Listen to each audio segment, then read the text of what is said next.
अच्छा, आप लोगों का कोई क्वेश्चन है अभी तक जितना भी लेक्चर हुआ है? सर वो तो जब हम लोग प्रैक्टिस करेंगे तब पता चलता है कि क्या समझ आया क्या नहीं आया। ऐसे तो तकरीबन साथ साथ समझ आ ही रहा है। तो बूटस्ट्रैप को आप जिस तरह से ले रहे हैं ना, मतलब कि सिर्फ रिस्पॉन्सिवनेस है, तो रिस्पॉन्सिव भी आपकी वेब को करता है साथ में। ये बेसिकली एक स्टाइल शीट है ना।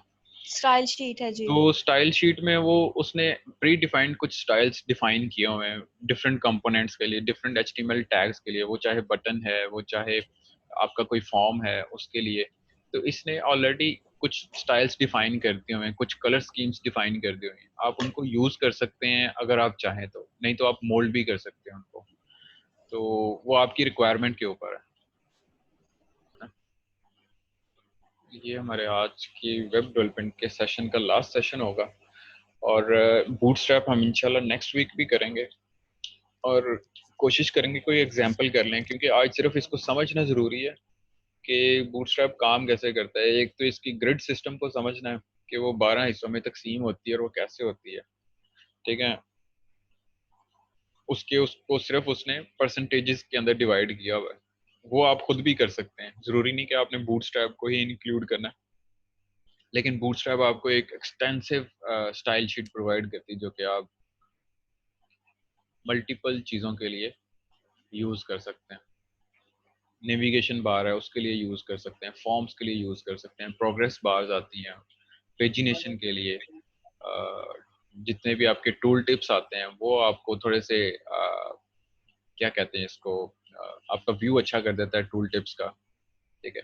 और दूसरा आपने ये चीज़ याद रखनी है कि जो बूटस्ट्रैप है बेसिकली कुछ चीज़ों के लिए इसको जावास्क्रिप्ट की ज़रूरत पड़ती है, यानी कि जेक्वेरी की भी ज़रूरत पड़ती है, जावास्क्रिप्ट कह लें तो। दोनों में कोई ज़्यादा वो डिफरेंस नहीं है मैं समझता हूँ। लेकिन जेक्वेरी क्यों? क्योंकि वो एनिमेट करती है। तो ये जो बूटस्ट्रैप है किसी जगह पे ये कुछ चीज़ों को एनिमेट भी करती है। उसकी एग्जांपल इस तरह से है कि मे बी जो आपका टूल टिप है, टूल टिप होती है कि आप किसी भी टेक्स्ट को जब हॉवर करते हैं तो उसके ऊपर एक छोटा सा बलून सा ओपन होता है। उस बलून के ऊपर कुछ भी उस टेक्स्ट के हवाले से लिखा होता है। जैसे कि मैं इसकी एग्जांपल आपको देता हूँ यहाँ पे। मैंने अपने क्रोम के अंदर डिक्शनरी ऑन की हुई है ना, उसकी एक्सटेंशन की हुई है। तो उसकी एक्सटेंशन के अंदर बेसिकली है कि आप किसी भी टेक्स्ट को जब क्लिक करते हैं, डबल क्लिक या उसको सिलेक्ट करते हैं, आई डोंट नो अभी वो होता है कि नहीं, तो एक छोटा सा पॉपअप एक बलून सा ओपन होता है। उसके अंदर वो उस डिक्शनरी उस वर्ड के हवाले से आपको बता रहा होता है कि इसका मतलब क्या है, या उसके रिगार्डिंग कुछ और इन्फॉर्मेशन आपको प्रोवाइड कर रहा होता है। तो उसको बेसिकली टूल टिप कहते हैं। तो इस तरह के टूल टिप को ओपन करने के लिए एनिमेशन रिक्वायर्ड है, तो वो जेक्वेरी को यूज करता है कि वो हल्का सा ब्लर इन होता है, सॉरी फेड इन होता है। और उसके बाद जब आप उस माउस को जो है वो पीछे कर लेते हैं उस वर्ड से, तो वो क्या होता है, फेड आउट हो जाता है। तो इस तरह के इफेक्ट्स के लिए बेसिकली आपको ज़रूरत पड़ जाती है बूटस्ट्रैप के साथ। सीडीएन रिक्वायर्ड होता है जेक्वेरी का भी, ठीक है। देखते हैं कि हम अलर्ट्स जो हैं डिफरेंट वो किस तरह से जनरेट कर सकते हैं। जैसे कि मैं खुद से भी एक अलर्ट बना सकता हूँ कि यूज़र को दिखाना हो। अलर्ट बेसिकली किस काम आती हैं? ये अलर्ट्स इसलिए काम आती हैं कि आप कोई यूज़र को इंफॉर्मेशन देना चाहते हैं, कोई पैगाम देना चाहते हैं, तो आप हाईलाइट कर देते हैं कि इससे आगे मत जाना, या इसको क्लिक मत करना, या इसमें वायरस है, या कुछ ऐसा। ये सारी अलर्ट्स हैं। या कुछ भी करंटली आपकी वेबसाइट डाउन है, तो आप क्या करते हैं कि एक अलर्ट के तौर पे यूज़ कर लेते हैं टॉप पे, और उस को आप इन्फॉर्म कर देते हैं यूज़र को कि our website is experiencing some difficulties, तो try checking out it after some time. तो वो सिर्फ इंफॉर्मेशन देने के लिए या कुछ भी ऐसा बताने के लिए यूज़र को। तो इसी तरह यहाँ पे भी आपको जो है वो बूटस्ट्रैप के अंदर एक फैसिलिटी प्रोवाइडेड है, जिसके अंदर आप क्या कर सकते हैं, आप कोई भी अलर्ट जनरेट कर सकते हैं। आप इसमें डिव के अंदर एक टेक्स्ट लिखते हैं, this is this is regarding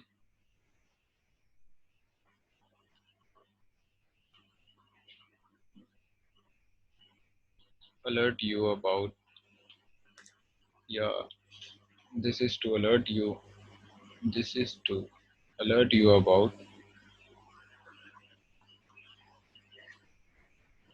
COVID-19। ठीक है, तो हमने ये एक div के अंदर सिंपली लिख दिया है टेक्स्ट।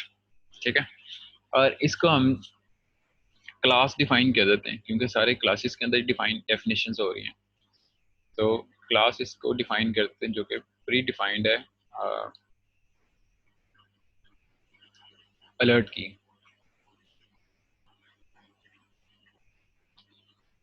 ठीक है, और बूटस्ट्रैप के अंदर आप खुद से भी वेरीफाई कर सकते हैं इसको, क्योंकि कुछ चीज़ें लास्ट वर्जन में इंक्लूडेड है और कुछ चीज़ें जो हैं उसको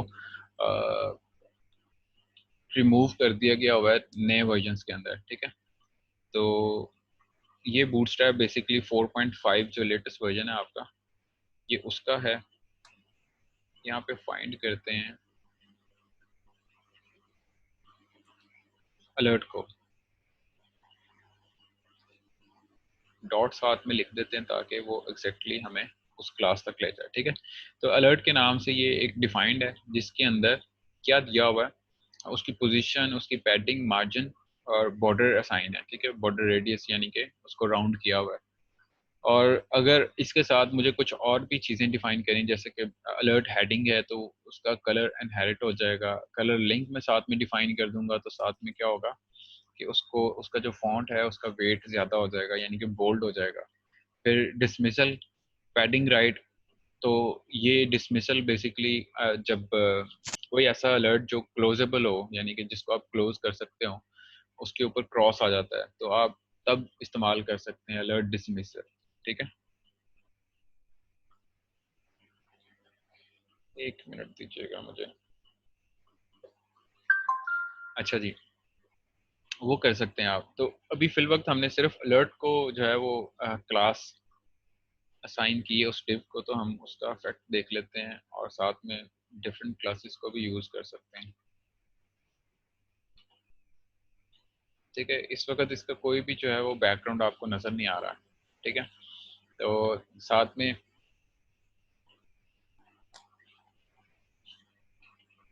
वापस ब्राउजर के ऊपर आते हैं, सॉरी एडिटर के अंदर आते हैं और इसके साथ एक क्लास है अलर्ट प्राइमरी की। ठीक, कलर्स आप इसके असाइन कर सकते हैं और साथ में रोल एज अलर्ट लिखें। तो सेव करें, वापस अपने ब्राउजर पे आए, रिफ्रेश करें, तो अभी आपके पास जो है वो बैक पे आपको पूरी एक स्ट्रिप नज़र आ रही है जो कि आप यूज़ कर सकते हैं अपनी वेबसाइट के अंदर डिफरेंट लोकेशंस के अंदर। ठीक है, अच्छा, साथ में आप इसके रिस्पॉन्सिवनेस को भी चेक कर सकते हैं with different width of the screen.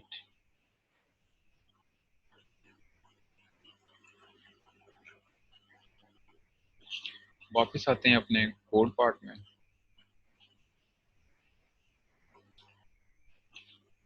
अच्छा, ये सिर्फ बताने का मकसद है ये चीज़ अवेलेबल है, आप इसको एक्सप्लोर कर सकते हैं डॉक्यूमेंटेशन के अंदर।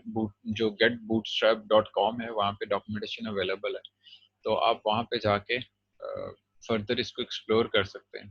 ठीक है, तो डिफरेंट वे से आप इसको डिफाइन कर सकते हैं, डिफरेंट कलर्स के साथ डिफाइन कर सकते हैं। एक मैंने आपको बताया कि वो डिसमिसल आ जाता है जिसके अंदर आप इस को क्रॉस कर सकते हैं। जब आप इसको इसके ऊपर क्रॉस करते हैं तो उसके साथ आपको jQuery रिक्वायर्ड है, तो jQuery की फाइल जो है साथ में आपको उसका CDN डिफाइन करना पड़ता है ताकि वो इफेक्ट आए कि वो क्लोज हो रहा है, आपका जो अलर्ट है वो क्लोज हो रहा है। ठीक है, और साथ में क्या हो सकता है जी, आप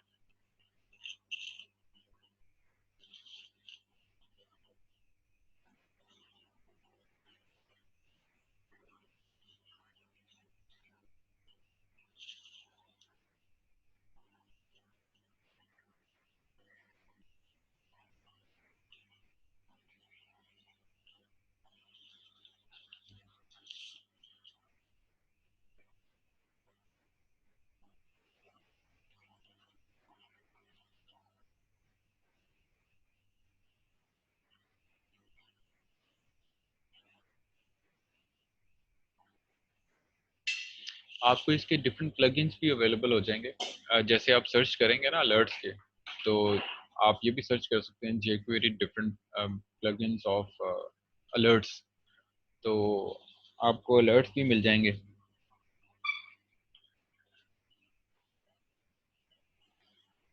साथ में कुछ बैजेस हैं, आप वो ऐड कर सकते हैं। अच्छा, CSS की फाइल के अंदर, इसका जो बूटस्ट्रैप की फाइल है उसके अंदर देखते हैं कि बैच के नाम से कौन सी फाइल बनी हुई है। डॉट बैच,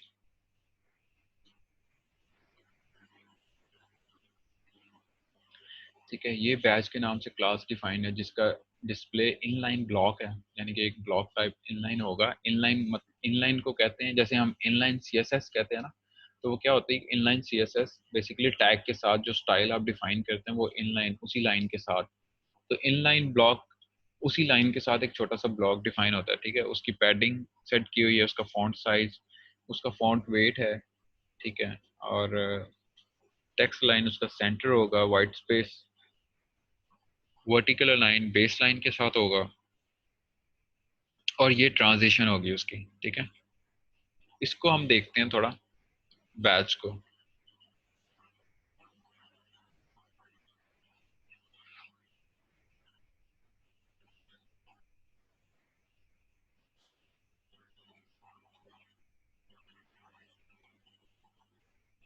H1,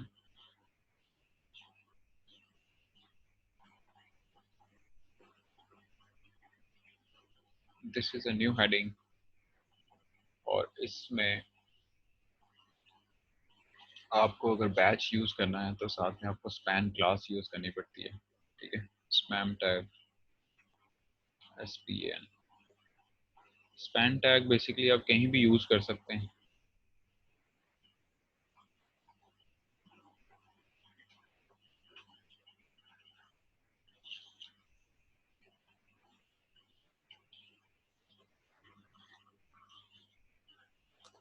और इस स्पैन को आपने क्लोज भी करना होता है, ठीक है। और इसके अंदर, सॉरी, इसके अंदर जो है ना, वो आप जो भी लिखेंगे वो बैच बन जाएगा इसके साथ, ठीक है। सेल लिख देते हैं, सेव करते हैं, इसका इफेक्ट देखते हैं।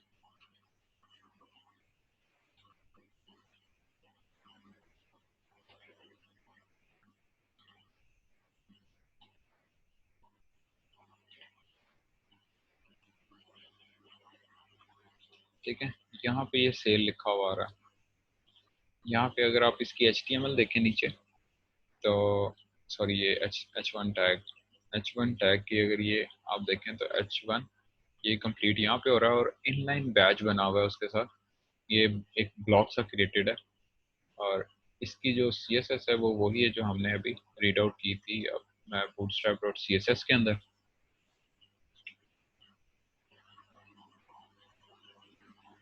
ये, ठीक है। और साथ में डिफरेंट इसकी क्लासेस हैं, बैच कंट्री के नाम से और या एम्फसाइज के नाम से, तो वो आप यूज कर सकते हैं। वो क्या करेगा, वो आपकी इस फाइल को, इस बैच को थोड़ा सा और एनहेंस व्यू दे देगा, ठीक है। बैच कंट्री,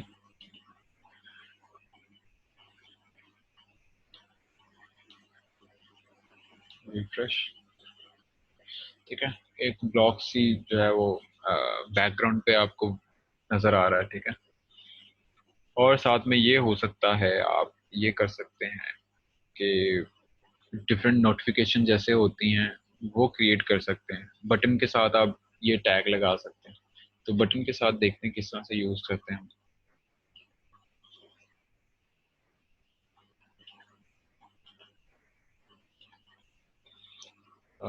इसी को यहाँ पे अब फर्दर बटन एक क्रिएट कर लेते हैं। ये हमारी HTML5 जो है उसका टैग है बटन, ठीक है। और इसकी टाइप हम बता देते हैं, वो बटन ही होगी। क्लासेस हम बाद में डिफाइन करते हैं ताकि पहले हमें बाकी चीज़ें जो एलिमेंट्स हैं वो पूरे हो जाए हमारे, ठीक है। और बटन का जो टेक्स्ट है वो आप जो भी लिखना चाहें सबमिट लिख सकते हैं, ठीक है। अगर मैं सबमिट लिखता हूँ, सॉरी सबमिट लिखता हूँ, तो सिंपली इसको पहले चेक करते हैं ताकि सब लोग इसको डाइजेस्ट करें कि इसके अंदर बाद में हम कौन सी वेरिएशंस कर रहे हैं, तो क्या चेंजेस आ रही हैं। इसको मैं रिफ्रेश करता हूँ तो हमारे पास यहाँ पे ये बटन क्रिएटेड नज़र आ रहा है, ठीक है, ये बटन है। और वापस आते हैं अपने ब्राउज़र पे, ये सिंपल बटन है जो क्रिएट हुआ है HTML5 टैग के साथ। अच्छा, इसको फर्दर हम ये कर सकते हैं कि हम इसकी जो क्लासेस हैं बूटस्ट्रैप की वो डिफाइन कर दें। वो क्लासेस कौन सी हैं जी? वो क्लास है एक तो BTN की, बटन की, और साथ में BTN प्राइमरी डैश प्राइमरी,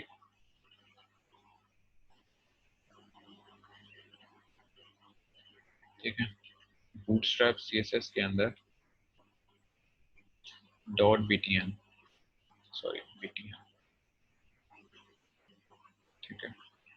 ये बटन की जो क्लास है वो डिफाइंड है, उसको जो भी प्रॉपर्टीज यहाँ पे असाइन की हुई हैं वो प्रॉपर्टीज हमारे पास ब्राउजर में डिस्प्ले हो जाएंगी क्योंकि हमने इसको अपने बटन टैग को असाइन कर दिया है। तो चल के देखते हैं ब्राउजर एंड पे, रिफ्रेश करते हैं तो देखें कि आपको जो बटन है वो, आपको कभी कोई भी CSS अप्लाई करने की जरूरत नहीं पड़ी, आपने सिंपली बूटस्ट्रैप की CSS को यूज किया है, ठीक है। तो अब फॉर एग्जांपल यही बटन एज ए नोटिफिकेशन हो, और नोटिफिकेशन के साथ आप ये बताना चाहते हैं कि कितने नोटिफिकेशंस हैं, या आप सिंपली ईमेल्स लिख दें यहाँ पे तो ईमेल्स कितनी हैं, या कोई और ऐसा पॉपअप साथ में आप मतलब अलर्ट देना चाहते हैं कि ये इतने नंबर ऑफ मैसेजेस आपके पेंडिंग है पढ़ने वाले, तो आप इसके साथ वो उसी तरह से स्पैम जैसे ऊपर क्रिएट किया था वैसे ही यहाँ पे क्रिएट कर लें। मैं यहाँ से कॉपी कर लेता हूँ, ठीक है, और इस बटन टैग के अंदर आप डिफाइन कर सकते हैं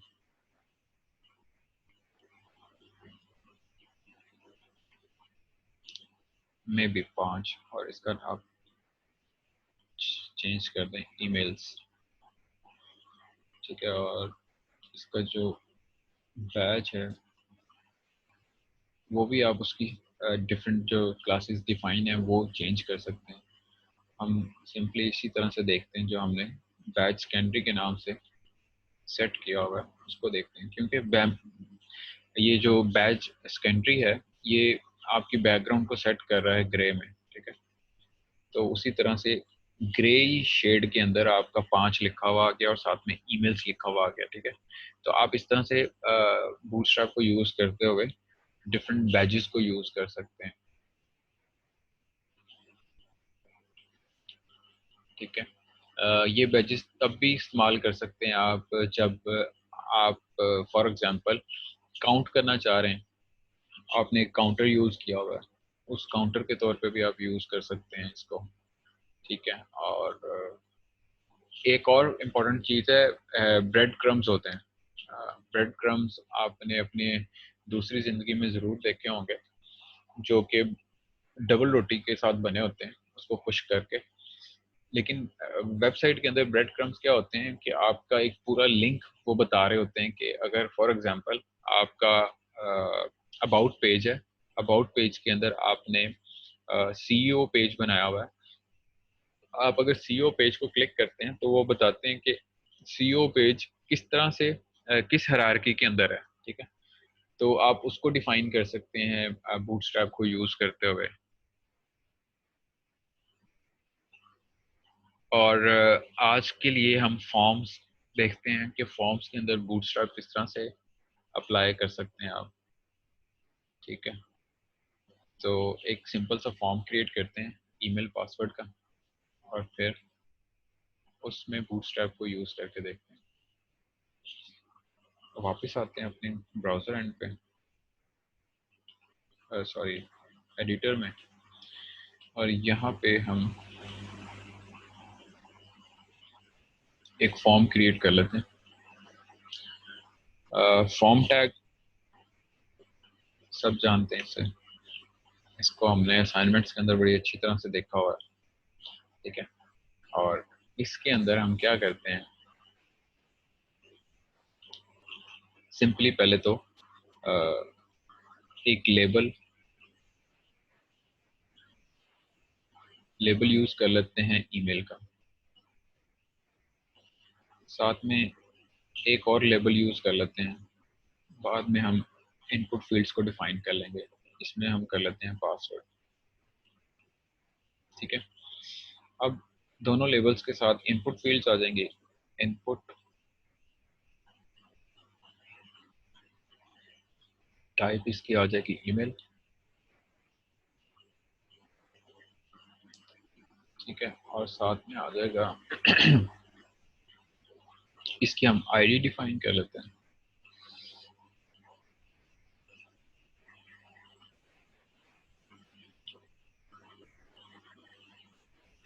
नेम ईमेल। ठीक है, और जो बेसिक रिक्वायरमेंट है हमारे फॉर्म की वो इससे पूरी हो जाएगी। फर्दर हम देखते हैं कि हम इसमें किस तरह से बूटस्ट्रैप को यूज कर सकते हैं। तो पासवर्ड के लिए टाइप आ जाएगी इसकी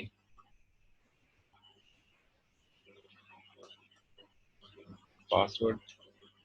ठीक है, और नेम आ जाएगा। कौन बताएगा नेम क्या होता है? इनपुट फील्ड के अंदर नेम क्या चीज है?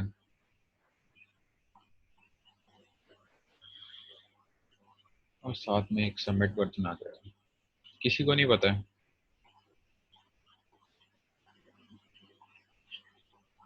सर आपकी बात समझ नहीं आई सही से। इनपुट फील्ड के अंदर नेम जो एट्रीब्यूट है वो क्या चीज है?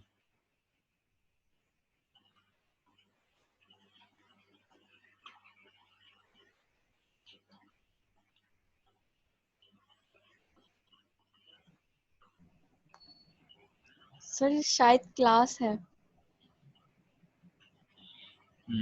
कोई और?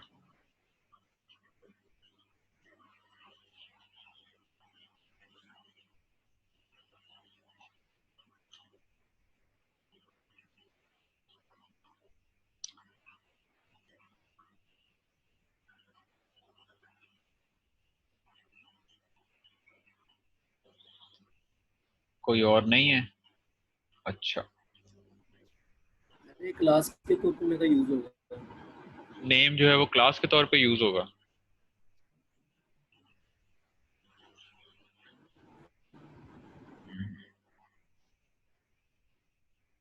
अच्छा,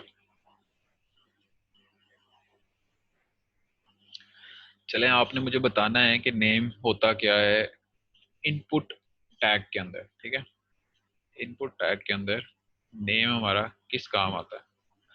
मैं सबमिट करता हूँ तो आप देखें कि ये और ये चीजें क्या हैं।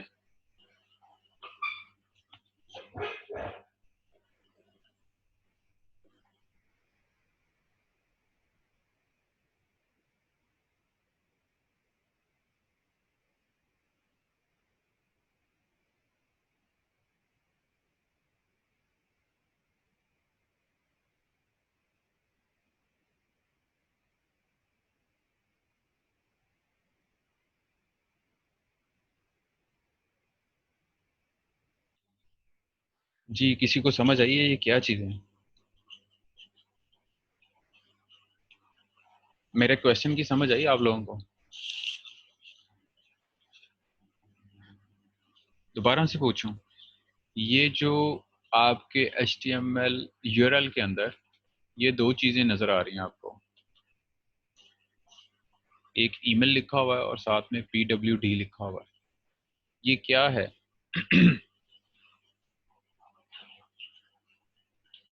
सर ये जो आपने वहाँ पे नेम पुट किया था ये वो है। इसका मतलब है, तो इसका मतलब ये हुआ कि ये जो चीजें हैं, नेम है, नेम एट्रीब्यूट है, ये वो क्या यूआरएल कर रहा है? वो बेसिकली में आता वेरिएबल नेम है। किसका वेरिएबल नेम है? जिस इनपुट फील्ड के लिए वो डिफाइन किया गया। सही है। अच्छा, वापस आते हैं अपने एडिटर में। और देखते हैं कि यहाँ पे हम बूटस्ट्रैप क्या हमें फैसिलिटी प्रोवाइड करता है फॉर्म के लिए। बूटस्ट्रैप CSS के हम जाते हैं और देखते हैं।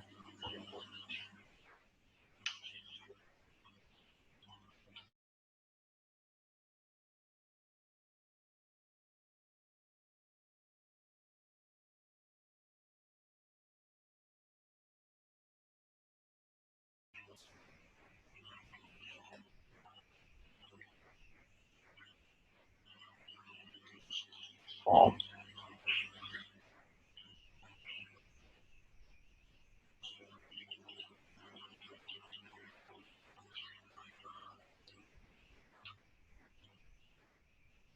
ठीक है। जहाँ जहाँ पे भी फॉर्म डिफाइंड है, ये बेसिकली फॉर्म डैश कंट्रोल है। ठीक है, तो ये क्लास डिफाइन करती है बूटस्ट्रैप, तो हम इसी क्लास को यूज करेंगे फॉर्म कंट्रोल को कॉपी कर लेंगे और देखेंगे कि ये किस तरह से हेल्प करती है।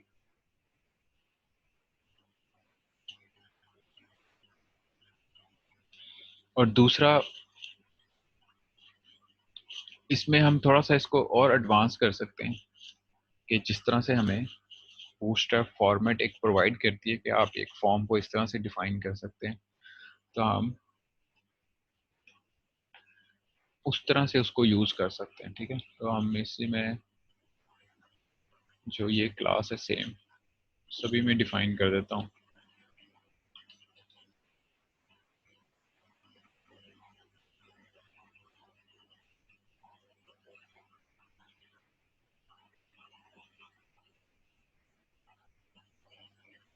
ठीक है, बटन के लिए हम वही प्रॉपर्टीज यूज कर सकते हैं, यहाँ पे वही क्लास यूज कर सकते हैं जो हमने ऊपर बटन के लिए यूज की थी।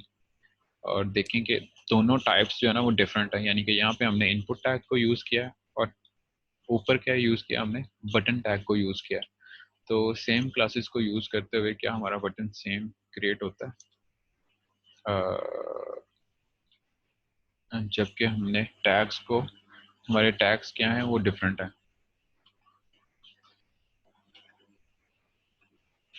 अच्छा जी, रिफ्रेश करता हूँ मैं।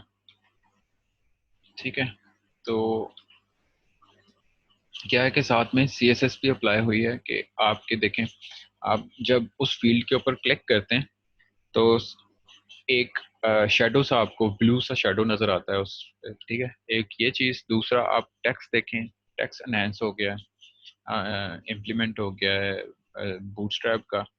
यहाँ पे ईमेल की जगह पे email @email.com, पासवर्ड 1234। ठीक है, और सबमिट का बटन भी आप देखें इक्वली टू हमारा जो बटन टैग था वो दोनों इक्वल हैं, हालांकि दोनों टैग्स डिफरेंट हैं। तो सिंपली आपने उसकी CSS को अप्लाई किया है, ठीक है, जो कि बूटस्ट्रैप की CSS थी। वापस आ जाएं इधर अपने एडिटर के अंदर। इसमें फर्दर ये हो सकता है कि आप इसको फर्दर मैनेज कर सकते हैं। ठीक है, आप इसकी एक डिव क्रिएट कर सकते हैं जो कि एक पूरे फॉर्म को जो है डिस्प्ले कर सकती है in a form of a box. तो हम फॉर्म को पहले क्लास दे के देखते हैं उसकी, फॉर्म डैश ग्रुप। ठीक है, इसको क्लास दे के देखते हैं और चेक करते हैं अपने ब्राउजर एंड पे।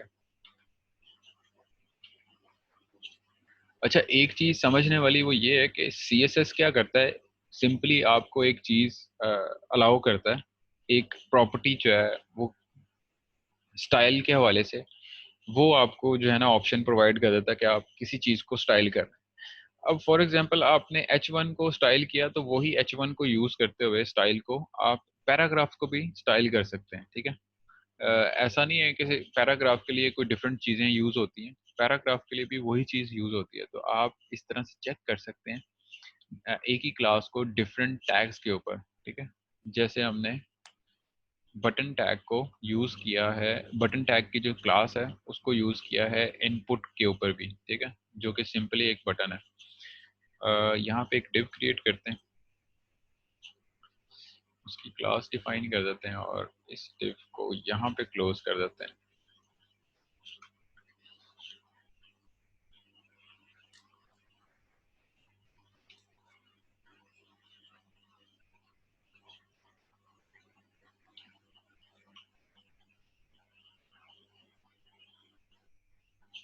ठीक है, सही है। और ये देखते हैं कि ये क्या करता है। सेव करते हैं और वापस आते हैं ब्राउज़र पे। तो नेक्स्ट क्लास में आने से पहले आप सब ने क्या करना है, आप सब ने बूटस्ट्रैप की जो CSS फाइल है इसको थोड़ा सा रीड आउट करना है कि इसमें है क्या क्या चीज़ें। अगर आप वैसे रीड नहीं कर सकते तो आपने उसकी जो डॉक्यूमेंटेशन है getbootstrap.com, इसको विजिट करना है। यहाँ पे इसकी डॉक्यूमेंटेशन में जाके 4.5 वर्जन पिक कर लें। उसकी डॉक्यूमेंटेशन में देखें कि क्या क्या चीज़ें अवेलेबल हैं, किस तरह से आप डिफाइन कर सकते हैं सारी चीज़ों को। ठीक है, तो सिंपली फॉर्म ग्रुप क्या कर रहा है कि एक मार्जिन जो है ना वो असाइन कर रहा है आपके इसको। तो आज के लिए इतना ही। आज हमने मेनली क्या किया है, हमने बूटस्ट्रैप को स्टार्ट किया है। बूटस्ट्रैप को देखा है कि वो आपको किस तरह से हेल्प आउट कर रहा है आपकी वेबसाइट को, आपके वेबसाइट के फ्रंट एंड को ब्यूटीफाई करने में, ठीक है, उसको स्टाइल करने में। दूसरा साथ में क्या कर रहा है, साथ में आपके वेब को थोड़ा सा मोबाइल डिवाइस फ्रेंडली कर रहा है। ठीक है, यानी कि कोई भी आपकी हैंडी डिवाइसेस हैं, उसकी कोई भी स्क्रीन साइज है उसके अकॉर्डिंग आपकी वेब को एडजस्ट कर रहा है। ठीक है, किस तरह से एडजस्ट कर रहा है, क्योंकि बूटस्ट्रैप ऑलरेडी एक बिल्ट फाइल है CSS की और स्टाइल शीट की, और वो आप उसको अकॉर्डिंगली यूज़ करते हैं, उनकी प्री डिफाइंड क्लासेस को यूज़ करते हैं अपने टैग्स के साथ। और जब आप उनको यूज़ करते हैं तो वो आपके जो टैग्स हैं उनको स्टाइल दे देता है अकॉर्डिंग जैसे प्री डिफाइंड है वो, और आपकी जो वेब है वो उसको एनहेंस कर देता है, ब्यूटीफाई भी कर देता है। ठीक है, अलॉन्ग विद वो उसको रिस्पॉन्सिव करता है। ठीक है, तो आपने आपके लिए नेक्स्ट वीक के लिए टास्क यही है कि आप बूटस्ट्रैप की डॉक्यूमेंटेशन को देखें जाके। फिर नेक्स्ट वीक की क्लासेस के अंदर हम बूटस्ट्रैप को थोड़ा सा और एडवांस लेवल पे देखेंगे कि हमें ये और क्या क्या हेल्प करता है। अगर हम एक पेज बनाते हैं तो एक पेज को रिस्पॉन्सिवली किस तरह से किया जाता है। आज हमने थोड़ा सा डिस्कस किया था कंपोनेंट्स को, तो होपफुली नेक्स्ट हम एक छोटी सी वेबसाइट को डिस्कस करेंगे कि किस तरह से बूटस्ट्रैप जो है वो रिस्पॉन्सिव कर रहा है एक, और दूसरा जो CSS अप्लाई करता है तो उस CSS को भी आप यूज़ कर सकते हैं, और आपकी प्री डिफाइंड जो आपने अपनी वेबसाइट के लिए बनाई है CSS उसको भी आप यूज़ करते हुए बूटस्ट्रैप को अप्लाई कर सकते हैं। ठीक है, चलें जी, इंशाल्लाह मिलते हैं अपनी नेक्स्ट क्लास के अंदर। अपना ख्याल रखें। अस्सलाम वालेकुम।